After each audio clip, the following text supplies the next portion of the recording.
एक राजा था, उसका कोई पुत्र नहीं था। राजा ने बहुत दिनों से पुत्र की प्राप्ति के लिए आशा लगाए बैठा था, लेकिन पुत्र की प्राप्ति नहीं हुई। उसके सलाहकारों ने तांत्रिकों से सहयोग लेने को कहा। तांत्रिकों की तरफ से राजा को सुझाव मिला कि यदि किसी बच्चे की बलि दे दी जाए तो राजा को पुत्र की प्राप्ति हो सकती है। राजा ने राज्य में ढिंढोरा पिटवाया कि जो अपना बच्चा बलि चढ़ाने के लिए राजा को देगा, उसे राजा की तरफ से बहुत सारा धन दिया जाएगा।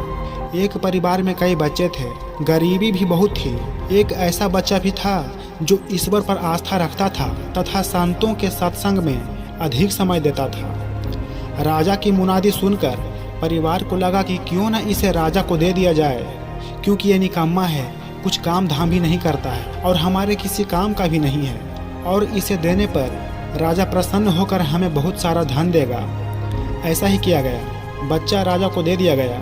राजा ने बच्चे के बदले उसके परिवार को काफ़ी धन दिया। राजा के तांत्रिकों द्वारा बच्चे की बलि देने की तैयारी हो गई। राजा को भी बुला लिया गया। बच्चे से पूछा गया कि तुम्हारी आखिरी इच्छा क्या है। ये बात राजा ने बच्चे से पूछी और तांत्रिकों ने भी पूछी। बच्चे ने कहा कि मेरे लिए रेत मंगा दी जाए। राजा ने कहा कि बच्चे की इच्छा पूरी की जाए और रेत मंगाया गया।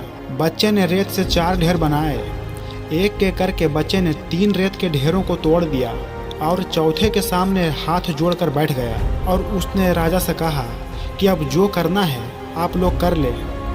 यह सब देखकर तांत्रिक डर गए और उन्होंने बच्चे से पूछा, पहले तुम यह बताओ कि ये तुमने क्या किया है। राजा ने भी यही सवाल बच्चे से पूछा तो बच्चे ने कहा कि पहली ढेरी मेरे माता पिता की थी, मेरी रक्षा करना उनका कर्तव्य था, परंतु उन्होंने अपने कर्तव्य का पालन ना करके पैसे के लिए मुझे बेच दिया, इसीलिए मैंने ये ढेरी तोड़ दी। दूसरी ढेरी मेरे सगे संबंधियों की थी, परंतु उन्होंने भी मेरे माता पिता को नहीं समझाया, अतः मैंने दूसरी ढेरी को भी तोड़ दिया। और तीसरी ढेरी है राजन आपकी, क्योंकि राज की प्रजा की रक्षा करना राजा का ही धर्म होता है, परंतु जब राजा ही मेरी बलि देना चाह रहा है तो ये ढेरी भी मैंने तोड़ दी।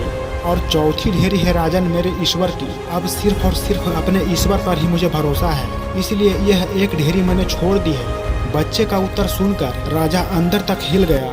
उसने सोचा कि पता नहीं बच्चे की बलि देने के पश्चात भी पुत्र की प्राप्ति होगी भी या नहीं होगी, इसलिए क्यों न इस बच्चे को अपना पुत्र बना लिया जाए। इतना समझदार और ईश्वर भक्त बच्चा है, इससे अच्छा बच्चा और कहाँ मिलेगा। काफी सोच विचार के बाद राजा ने उस बच्चे को अपना पुत्र बना लिया और राजकुमार घोषित कर दिया। जो व्यक्ति ईश्वर पर विश्वास रखते हैं उनका कोई बाल भी बांका नहीं कर सकता है। यह एक अटल सत्य है। जो मनुष्य हर मुश्किल में केवल और केवल ईश्वर का ही आसरा रखते हैं, उनका कहीं से भी किसी भी प्रकार का कोई अहित नहीं हो सकता। संसार में सभी रिश्ते झूठे हैं, केवल और केवल एक प्रभु का नाम ही सत्य है। उम्मीद है आपको ये कहानी पसंद आई होगी, तो प्लीज़ मेरे वीडियो को लाइक और शेयर ज़रूर करें, और आप मेरे चैनल पर नए हैं तो प्लीज़ मेरे चैनल को सब्सक्राइब जरूर करें। तो चलिए मिलते हैं अगले वीडियो में। जय हिंद, जय भारत।